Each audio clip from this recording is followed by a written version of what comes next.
Behind me is my beautiful race car, my FL5 TCR car, and to my left here is the Honda Civic Type R. Amazing vehicles on the road and on the racetrack. I'm going to do a little walk around and show you some of the big differences between the two. Got a massive rear wing on the back here, producing lots of aerodynamics to try and pull the car down and generate as much grip as possible.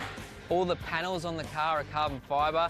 They're pumped out. The actual width of the vehicle is a little bit wider than the road-going vehicle, allowing bigger brakes, different suspension underneath the front of the car.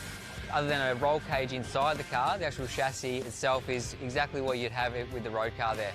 So the engine in both these cars is fundamentally the same, but the race car here has a different turbo, so it produces probably another 20 horsepower. The race car here is 340 horsepower, so it's quite a lot of grunt when you compare the weight of the vehicle. The beautiful thing about TCR Australia, the parity between the cars is so similar that some cars have different strengths. And for Honda, our biggest strength is our handling and braking abilities. So that's where we really get our strength. So unlike the road car that's a manual gearbox, which is quite strange for a new generation road car to have a manual gearbox, so I love that the Honda have kept that in their cars. The race car has paddle shift. So behind me here is two paddles.